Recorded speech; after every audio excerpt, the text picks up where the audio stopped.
Hello दोस्तों, नमस्कार। Polytechnic capsule में आपका स्वागत है। दोस्तों, आज मैं अपने इस चैनल में एक नया सब्जेक्ट स्टार्ट करने जा रहा हूं, जिसका नाम है installation, maintenance and repair of electrical machines and equipment. तो दोस्तों, वैद्युत यंत्रों तथा उपकरणों का संस्थापन, अनुरक्षण एवं मरम्मत। दोस्तों, यदि आप मेरे इस चैनल द्वारा सारे सब्जेक्ट को भली भांति देख रहे हैं तो आप कमेंट करके ज़रूर बताइएगा दोस्तों कि ये सब्जेक्ट कितना इम्पॉर्टेंट है, आपको मैं ये सब्जेक्ट अच्छे से पढ़ा पा रहा हूँ या नहीं। तो दोस्तों, कमेंट करके बताइएगा। अगर ये सब्जेक्ट आप आसानी से पढ़ ले रहे हैं तो दोस्तों मैं इसमें जो है इम्पोर्टेंट जो टॉपिक होंगे मैं वही पढ़ाऊँगा और इस सब्जेक्ट को जल्द से जल्द जो है समाप्त करने की कोशिश करूंगा। दोस्तों, जैसा कि आप लोग जानते हैं, मेरे इस चैनल द्वारा लाइव क्लासेस भी शुरू कर दी गई हैं। तो दोस्तों, घबराने की कोई बात नहीं है। आप लोग ध्यान से मेरे इस चैनल को जो है सपोर्ट करिए, ज़्यादा से ज़्यादा सपोर्ट करिए। और ध्यान दीजिएगा कि दोस्तों कि इसमें जितने भी सब्जेक्ट चलाए जा रहे हैं सारे आपके जो है परीक्षा के दृष्टि से जो है देखकर ही चलाया जा रहा है कि मतलब क्या इम्पोर्टेंट है, क्या इम्पोर्टेंट नहीं है। तो उस हिसाब से आप लोग अच्छे से तैयारी कर सकते हैं। तो दोस्तों, आज मैं आपको इस सब्जेक्ट का पहला चैप्टर पढ़ाऊंगा, जिसका नाम है वैद्युत अनुरक्षण विभाग का कार्यक्षेत्र तथा संगठन। तो चलिए दोस्तों, शुरू करते हैं आज का पहला टॉपिक, अनुरक्षण कार्यों की परिसीमाएं। दोस्तों, इंजीनियरिंग के क्षेत्र में अनुरक्षण एवं मरम्मत का कार्य बहुत ही महत्वपूर्ण है। इसके बिना कोई भी यंत्र तथा तंत्र ज़्यादा दिन तक नहीं चल सकता। अर्थात दोस्तों, ये बोल सकते हैं कि लंबे समय तक सफलतापूर्वक कार्य नहीं कर सकता। इसलिए जो है इंजीनियरिंग के छात्रों को इस विषय का अध्ययन करना बहुत ही ज़रूरी है। दोस्तों, जो इंस्टॉलेशन होता है उसका तात्पर्य यह है कि जो हमारे मशीन होते हैं, उपकरण होते हैं, उसको स्थापित करना। क्या करना? स्थापित करना। और क्या होता है दोस्तों, उसको प्रचालन करने के लिए अस्थायी रूप से उनको कहाँ पे रखा जाए, यानी उसको हम कहाँ पर जमाएं, यानी उसको कहाँ स्थापित करें। और अनुरक्षण का तात्पर्य यंत्र तथा उपकरणों को, अर्थात अनुरक्षण का मतलब ये है कि यंत्र तथा उपकरणों को अनुकूल रक्षण सेवा तथा सुरक्षा प्रदान करना, यानी उसको सुरक्षित रखना, ताकि वे समुचित क्षमता तथा उपयुक्त दक्षता पर लंबे समय तक क्या करें, अस्थायी रूप से कार्य कर सकें। और उसमें कमियां क्या हैं, कम से कम हो। इसी प्रकार क्या होता है कि मरम्मत का तात्पर्य यह है कि यंत्र तथा उपकरण में जो घटित होने वाले प्रदोष होते हैं उसको क्या करना, सही करना होता है। अब देखते हैं दोस्तों, जिससे यंत्र तथा उपयंत्र की आयु क्या हो जाएगी, ज़्यादा हो जाएगी।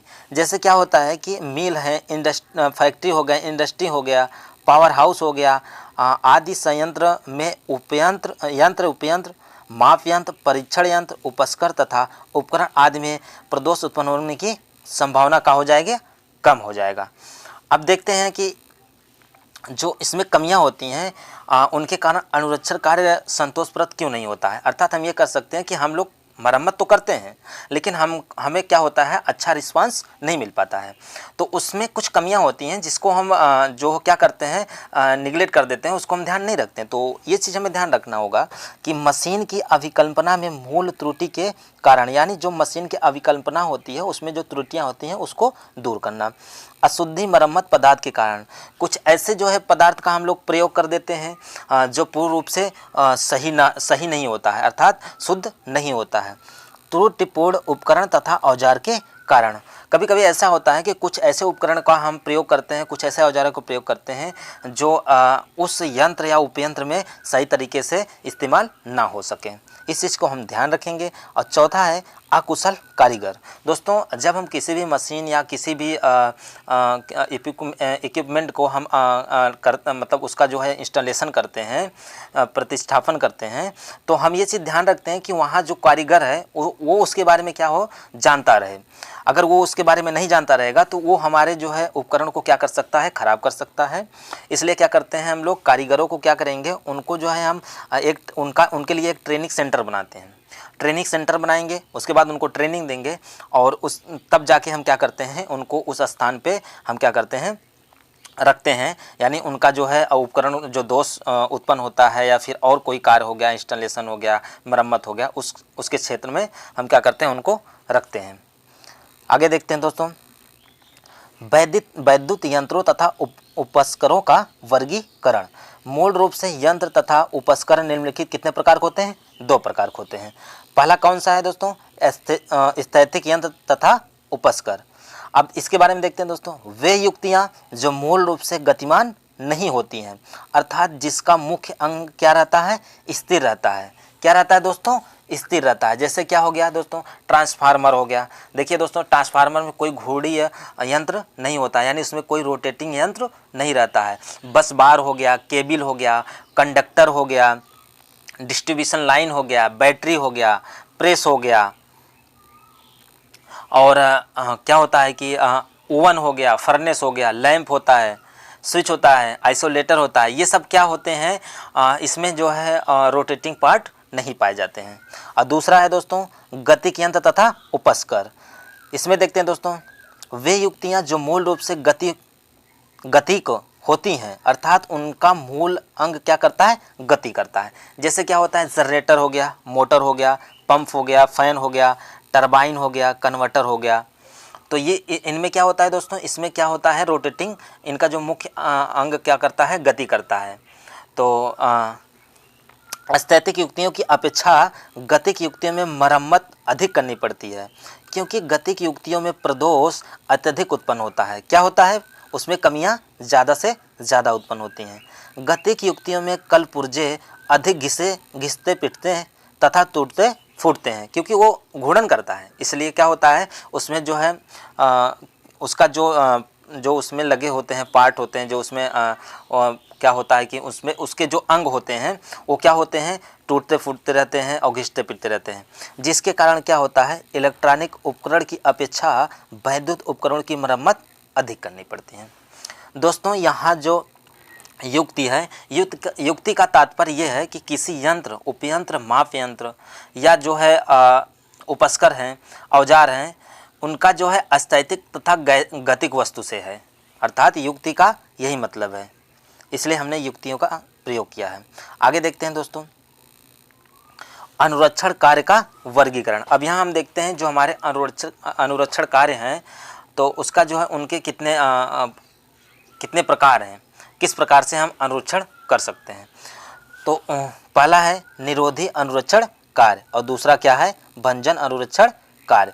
दोस्तों, जो निरोधी अनुरक्षण कार्य होता है, यहाँ गलत लिखा हुआ है, निरोधी अनुरक्षण कार्य होता है, वो क्या होता है कि प्रदोष को घटित होने से पहले करना पड़ता है। अर्थात हम ये बोल सकते हैं कि ये निरोधी अनुरक्षण कार्य क्या होता है कि जब हम किसी मशीन या उपकरण यंत्र को स्थापित करते हैं, तो उसको हम पहले उसका जो है निरीक्षण कर लेते हैं। जैसे दोस्तों ट्रांसफार्मर होता है, ट्रांसफार्मर को इंस्टॉलेशन करने से पहले उसको क्या करते हैं? उसका जो वाइंडिंग होता है, उसमें जो प्रयोग किया जाता है उसका तेल, उसमें देखते हैं कि उसमें क्या कहते हैं, नमी तो नहीं है।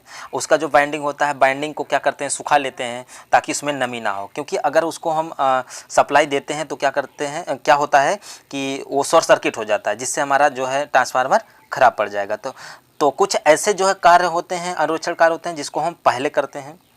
और दूसरा हमारा क्या है? भंजन अनुरक्षण कार्य है। ये क्या होता है कि इसको हम क्या करते हैं कि वह अनुरक्षण कार्य जिसके प्रदोष के घटित होने के बाद करना पड़ता है, इसे क्या कहते हैं? भंजन अनुरक्षण कार्य कहते हैं। अब इसमें देखते हैं निरोधी अनुरक्षण कार्य 3 प्रकार के होते हैं। कितने प्रकार के होते हैं? 3 प्रकार के होते हैं। पहला है कि वह अनुरक्षण कार्य जिसे भविष्य में घटित होने वाले प्रदोषों की संभावना की खोज करने के लिए करना पड़ता है। अर्थात जब हम किसी मशीन में ये देखते हैं कि उसमें क्या दोष मतलब आगे चल के क्या उत्पन्न हो सकता है, कौन सी कमियां उत्पन्न हो सकती हैं, उसकी हम क्या करते हैं? जांच करते हैं, उसकी हम खोज करते हैं। दूसरा हो गया, इसी को हम बोलते हैं नियमित निरीक्षण कार्य करते हैं। इसका जो है डेली जो है हम इसका मशीन चालू करने से पहले इसको हम क्या करते हैं?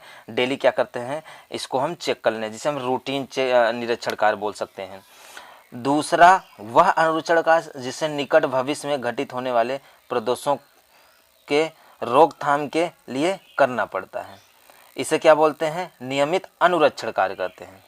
तीसरा है वह अनुरक्षण कार्य जिसे अति लंबे प्रचालन समय के कारण मशीन में उत्पन्न कमियों को दूर करने के लिए करना पड़ता है। अर्थात ये बोल सकते हैं कि जब मशीन काफ़ी टाइम तक यानी हफ्ते और जो है महीने तक जब ये मशीन हमारा जो है प्रचालित रहता है तो क्या करते हैं हम उसको जो है उसको पूर्ण रूप से उसे क्या कर लेना चाहिए, उसका निरीक्षण कर लेना चाहिए। हम ये देखते हैं कि कहीं मशीन में कोई ऐसी समस्या तो नहीं है कि जिससे हमारा मशीन सुचारू रूप से ना चल सके, तो उसे हम क्या बोलते हैं, पूर्ण अनुरक्षण कार्य बोलते हैं।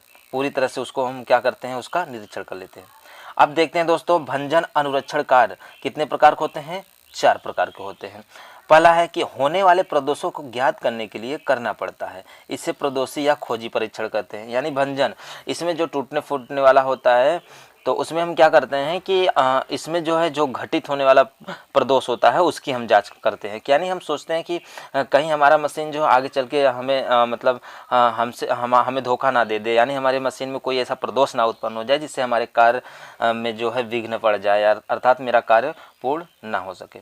अब दूसरा है वह अनुरक्षण कार्य जिसे घटित प्रदोष के सुधार हेतु करना पड़ता है ताकि मशीन प्रचालन अवस्था को प्राप्त हो सके, इसे भंजन मरम्मत कार्य कहते हैं। इसमें मैंने आपको पहले बता रखा है कि मतलब ये ऐसे जो है अनुरक्षण कार्य हैं जिसके घटित होने के बाद ही किया जाता है। अर्थात जब हमारा मशीन प्रचालित रहता है तो हफ्ते 2 हफ्ते चलने के बाद उसमें देखते हैं कोई न कोई कमी उत्पन्न होती रहती है, कमियां उत्पन्न होती रहती हैं, तो उसको हम क्या करते हैं, उसकी मरम्मत करते हैं।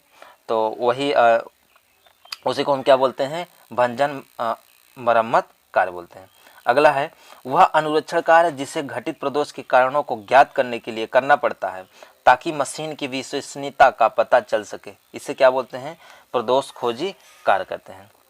अगला देखते हैं दोस्तों, वह चौथा है वह अनुरक्षण कार्य जिसे घटित प्रदोष के कारणों के उत्पन्न, अर्थात हम ये बोल सकते हैं कि जब कोई भी मशीन प्रचालित रहता है तो उसमें कोई ना कोई दोष उत्पन्न होता रहता है, तो क्या करते हैं उसको हम क्या करते हैं, सही करते हैं, उसकी कमियों को क्या करते हैं हम ठीक करते हैं। तो वही हमारा क्या बोला जाता है, वो जो है अनुरक्षण कार्य क्या बोला जाता है, निवारण अनुरक्षण कार्य बोला जाता है।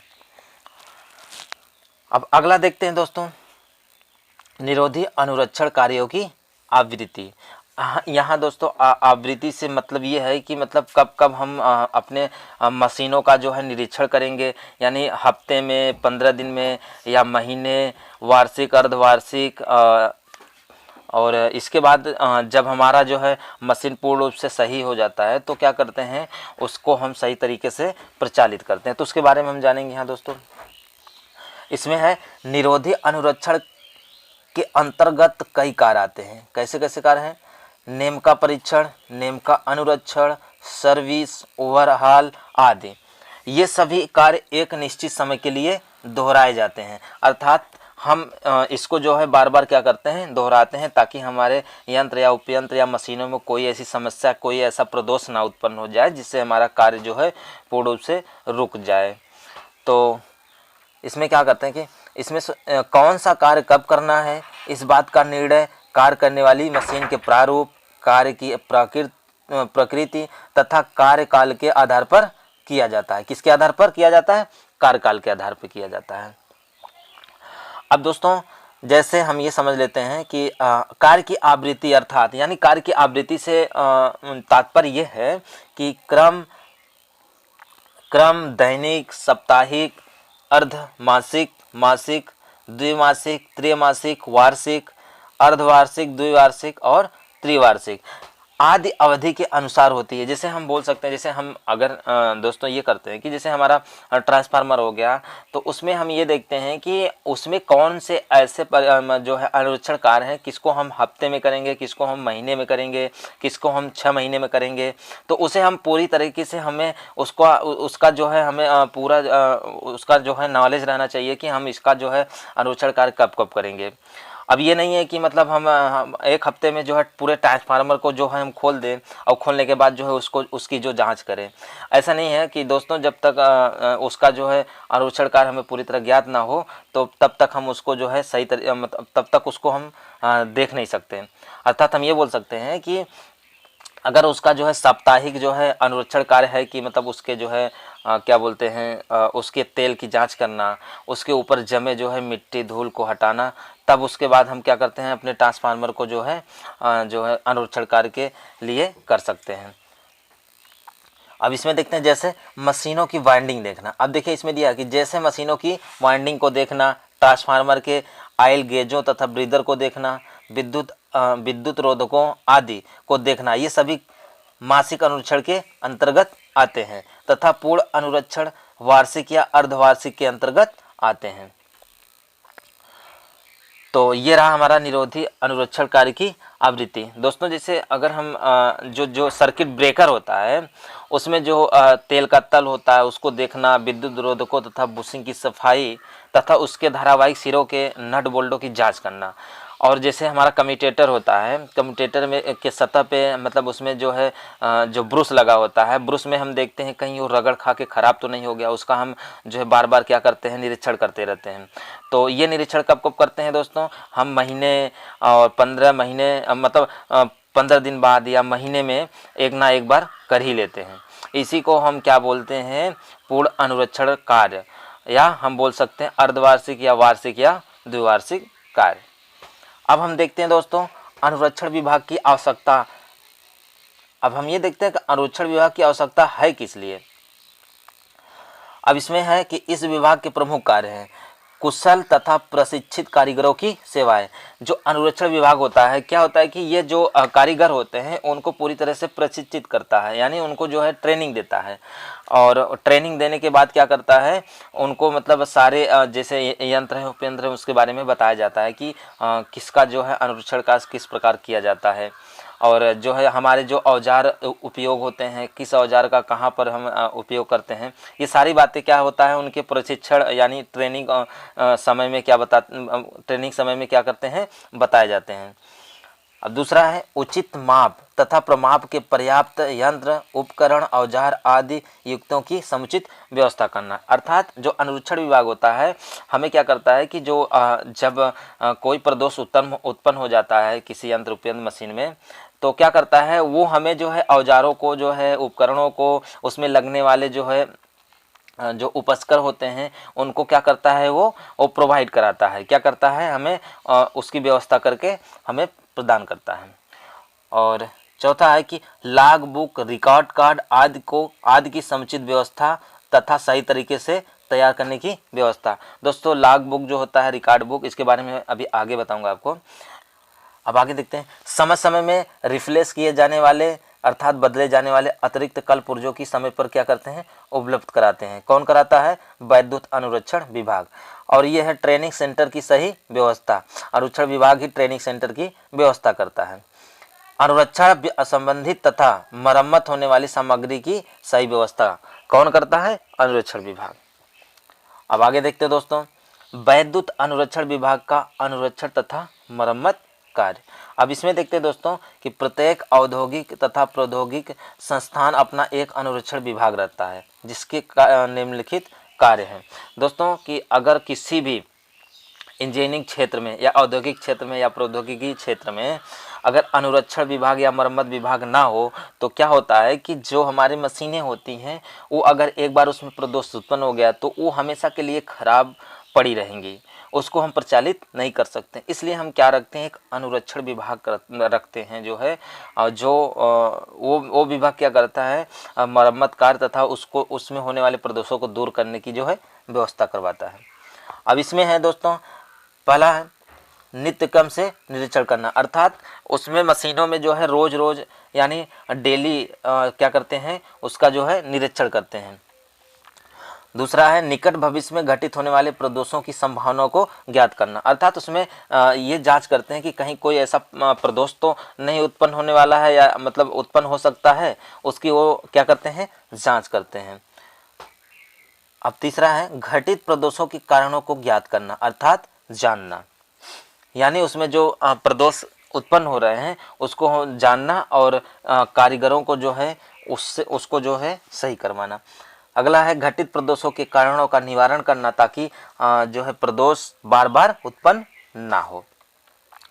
अब देखते हैं अनुरक्षण के लाभ क्या हैं। यानी हम जब किसी भी मशीन उपयंत्र को जो हम उसका जो है अनुरक्षण करते हैं, मरम्मत करते हैं, उससे हमें क्या लाभ होता है, उससे क्या कोई निष्कर्ष निकलता है, तो उसके बारे में हम जानते हैं कि भंजन की संभावनाओं का समाप्त होना। अर्थात हम ये बोल सकते हैं कि जब हम किसी यंत्र को, उपयंत्र या फिर हम उपस्कर को बार बार यानी किसी मशीन को बार बार उसका जो है अनुरक्षण करते हैं, रख रखाव करते हैं, तो उसमें भंजन की संभावनाएं क्या होती है, लगभग समाप्त हो जाती हैं।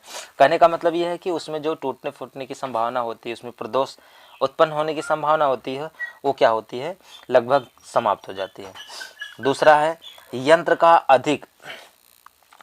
का अधिक समय तक चालू रहना। अर्थात जो हमारी मशीनें हैं, अगर हम उसका रख रखाव बार बार करते रहेंगे तो उसमें जो है क्या होगा कि प्रदोष कम होगा, कमियां कम होंगी और वो यंत्र काफ़ी समय तक क्या रहेगा, चालू रहेगा। तीसरा है यंत्र के उत्पादन का समुचित रूप से बढ़ जाना।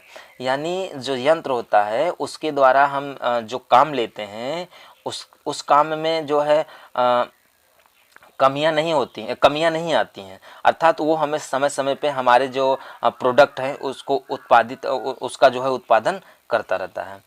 चौथा है कि यंत्र के मालिकों को अधिक लाभ।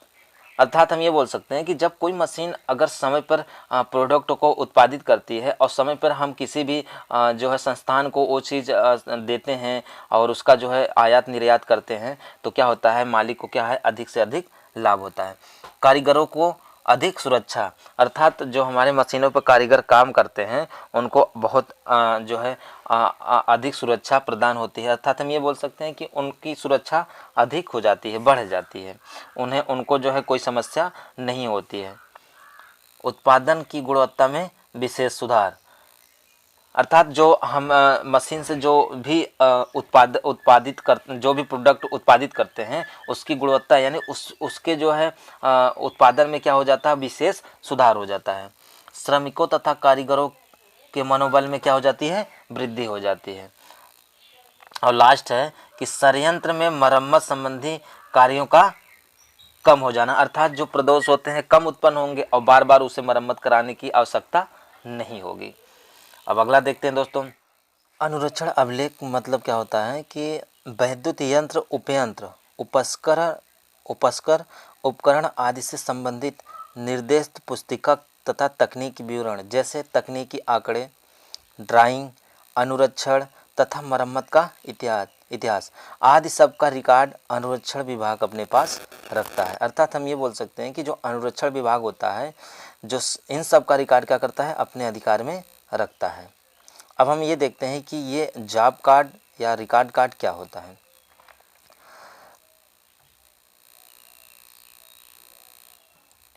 मशीन से संबंधित टेक्निकल डाटा भरने के लिए एक विशेष प्रकार के पत्रक अर्थात कार्ड का प्रयोग होता है जिसे रिकॉर्ड कार्ड या जॉब कार्ड कहते हैं। इसको फाइल में लगाने के लिए एक विशेष प्रकार का छिद्र भी होता है। सभी मशीनों के लिए रिकॉर्ड कार्ड अलग अलग होते हैं। इसमें निम्नलिखित सूचनाएं दर्ज की जाती हैं और कुछ सूचनाएं दर्ज रहती हैं तथा कुछ सूचनाएं की जाती हैं, दर्ज की जाती हैं। जैसे ऐसा होता है दोस्तों कि जैसे जब हम किसी भी कार्य को करते हैं यानी हम किसी भी मशीन या उपयंत्र पर कार्य करते हैं तो उसके बारे में हमें पूरी तरीके से जानकारी होनी चाहिए कि वो कितने केवीए का है और वो उसमें जो है वो कितने किलो वोल्ट का है और उसका जो है जो सप्लाई वोल्टेज है और उसमें जो है मतलब एसी सप्लाई होगा या डीसी सप्लाई होगा, उसकी आवृत्ति कितनी है और उसमें कितने एम्पियर जो है करंट जो प्रवाहित हो सकता है। ये सारी जानकारी क्या होता है, रिकॉर्ड कार्ड में दर्ज की जाती हैं या दर्ज रहता है। और उसके जैसे वो इसका जो है प्रारूप क्या होता है कि जैसे मशीन जो होती हैं उनके हर मशीन के अलग अलग जॉब कार्ड होते हैं। ऐसा नहीं है कि अगर मोटर है तो उसका और जो ट्रांसफार्मर है दोनों का जो है रिकॉर्ड कार्ड एक ही जैसा हो, तो ऐसा नहीं है। उसके प्रारूप उसके जो है उसके आकृति के अनुसार ही ये सब सारी चीज़ें दर्ज की जाती हैं। अब हम इसमें देखते हैं दोस्तों।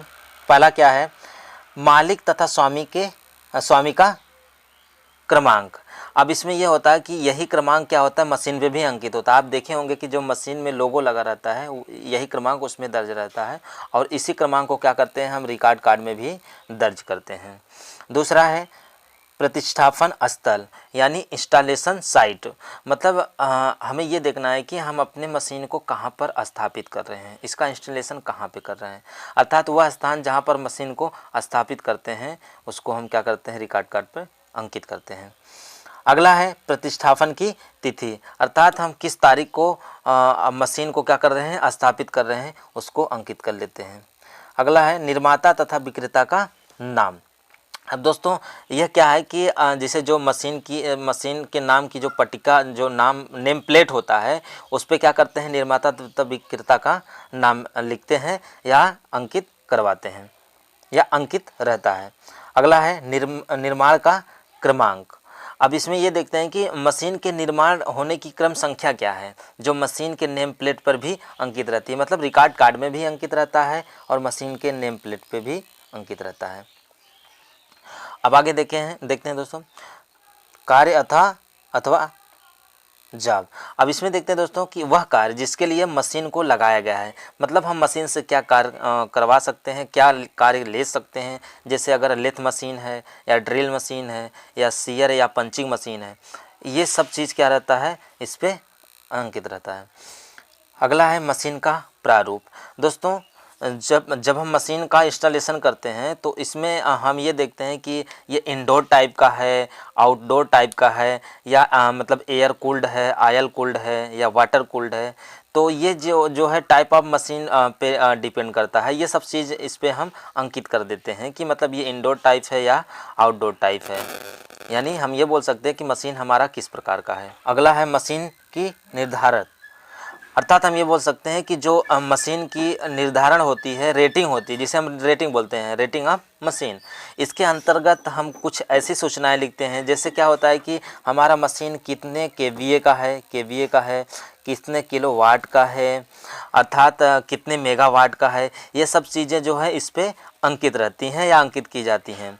या हम ये देख सकते हैं कि इस मशीन को हम क्या करते हैं कि एसी सप्लाई पे चला सकते हैं या डीसी सप्लाई पे चला सकते हैं। ये सारी जानकारियाँ इस पे अंकित रहती हैं। और मशीन में कितने एम्पियर की धारा प्रवाहित हो सकती है, और अगर ये रोटेटिंग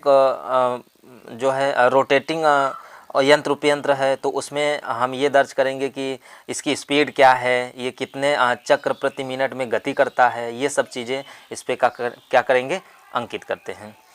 अगला है दोस्तों कुंडलन का विवरण।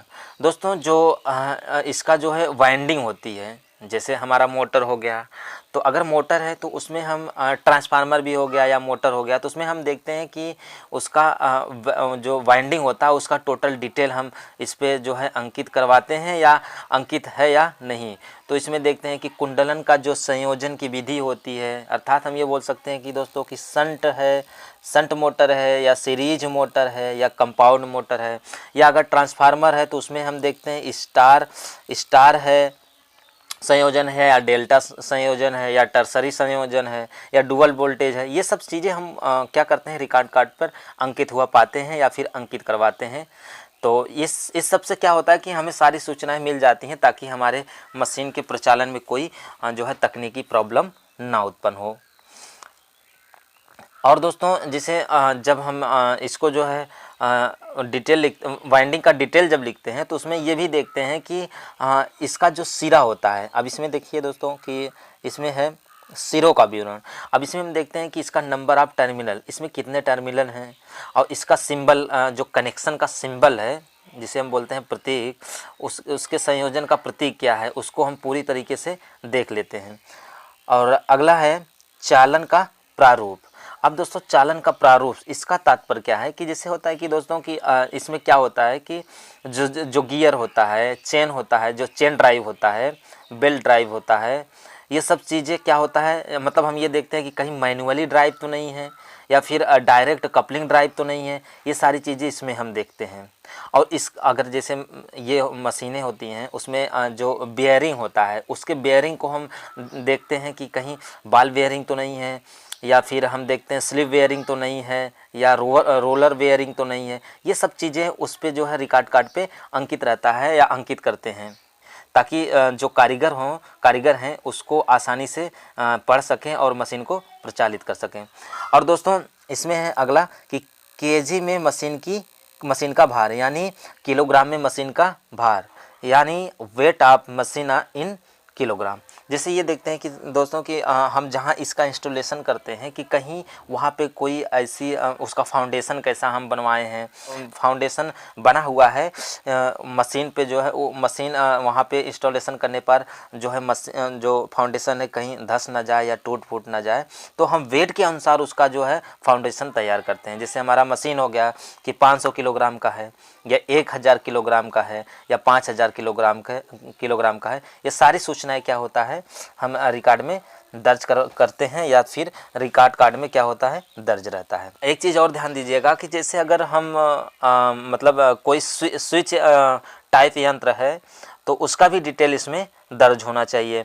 या फिर हम ये देखते हैं कि स्टार्टर कौन सा उपयोग कर रहे हैं, अगर हमारा जो है मोटर है या ट्रांसफार्मर है तो उससे मोटर से संबंधित जैसे स्टार्टर हो गया तो इसमें स्टार्टर का नाम और निर्माता का नाम और जो स्टार्टर का कौन सा टाइप है, क्या प्रकार है, इसकी आवृत्ति क्या है, इसका वोल्टेज क्या है, ये चीज़ अलग से लिखा रहता है। ये नहीं है कि मतलब मशीन का जो डिटेल है वो हमारे रिकॉर्ड कार्ड में दर्ज हो गया तो ये सारी जानकारी इसके लिए पर्याप्त है, ऐसा नहीं है। अगर हमारा जो स्टार्टर है, स्टार्टर कौन सा प्रयोग हो रहा है उसके बारे में हम पूरी जानकारी जो है रिकॉर्ड कार्ड पे अलग से क्या करते हैं दर्ज करते हैं। उसमें कौन सा फ्यूज लगना चाहिए या जो है इसके जो है इसका जो इसमें जो रिले प्रयोग होता है ओवरलोड रिले रहेगा, कौन सा रिले प्रयोग होगा, और इसका जो है जो प्रचालन कुंडलन का प्रतिरोध होता है, ये सब सारी चीज़ें क्या होता है रिकॉर्ड कार्ड में हम दर्ज करवाते हैं या दर्ज करते हैं, ताकि हमें बाद में कोई ऐसी समस्या ना हो जिससे हमारा मशीन सही तरीके से चल ना सके। तो अगला देखते हैं दोस्तों, अब आगे है लॉग बुक। ये बहुत इंपॉर्टेंट है दोस्तों, इसे ज़रूर जो है एक बार ज़रूर ध्यान से देखिएगा दोस्तों, क्योंकि ये एग्ज़ाम में बार बार पूछा जाता है। बहुत इंपॉर्टेंट है दोस्तों, ये ज़रूर पूछा जाएगा आपके एग्ज़ाम में लॉग बुक के बारे में। अब इसके बारे में देखते हैं दोस्तों, यंत्रों तथा उपयंत्रों आदि युक्तियों के नाम और उनके अनुरक्षण व मरम्मत का इतिहास तथा सभी जानकारियां क्या होता है लॉग बुक में दर्ज होता है, यानी लॉग बुक में दर्ज की जाती हैं। दोस्तों जो लॉग बुक होता है, लॉग बुक में प्रमुख 3 जानकारियाँ दर्ज की जाती हैं।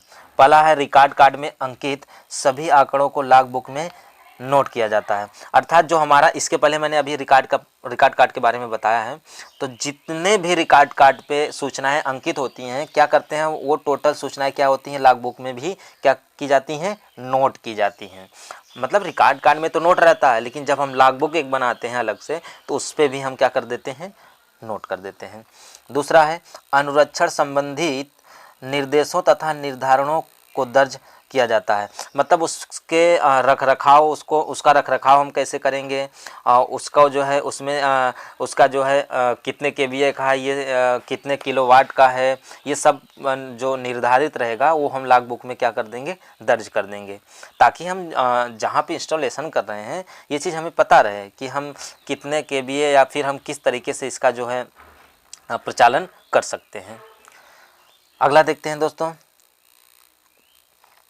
तीसरा कार्य के आरंभ होने की तिथि के साथ, यानी जब हम जिस तिथि को कार्य आरंभ करते हैं उस तिथि के साथ किए गए मरम्मत, अनुरक्षण, परीक्षण आदि कार्यों को पूरा डाटा लिखा जाता है। दोस्तों एक चीज़ ध्यान दीजिएगा, जैसे ये अनुरक्षण हो गया, ये परीक्षण हो गया, क्योंकि जब हम किसी भारी मशीन का या मतलब ऐसे मशीन का जो हम इंस्टॉलेशन करते हैं, जैसे हमारा पावर स्टेशन हो गया, वहाँ पर अगर हम किसी भी ट्रांसफार्मर का इंस्टॉलेशन करते हैं तो सर्वप्रथम क्या करते हैं, पहले हम उसको प्रचालित करने से पहले हम क्या करते हैं उसका क्या करते हैं परीक्षण करते हैं, कहीं इसमें कोई प्रदोष तो नहीं है, यानी इसमें कोई ऐसी समस्या तो नहीं है कि जिसके बाद हमें आगे चल के जो है इसमें ज़्यादा से ज़्यादा प्रदोष होने की समस्या को झेलना पड़े। तो वो सब चीज़ें क्या करते हैं हम परीक्षण में देख लेते हैं। फिर उसका अनुरक्षण रख रखाव उसको हम कितना जो है कितने हीट पे यानी कितने टेम्परेचर पे प्रचालित कर सकते हैं, ये सारी चीज़ें क्या करते हैं देखते हैं। इसके बाद उसका मरम्मत कराते हैं, उसके बाद ही हम क्या करते हैं उसका इंस्टॉलेशन करते हैं। तथा जितने भी कल पुर्जे हैं उनको उनकी अदला बदली होती है और सभी को क्या करते हैं डेट के साथ दर्ज किया जाता है। और जैसे हम जब परीक्षण करते हैं या फिर उसकी मरम्मत करते हैं तो क्या करते हैं, किस डेट को मरम्मत किया हुआ है उसका जो है पूरा रिकॉर्ड हम क्या करते हैं, हम अपने लॉग बुक में क्या करते हैं, दर्ज कर देते हैं।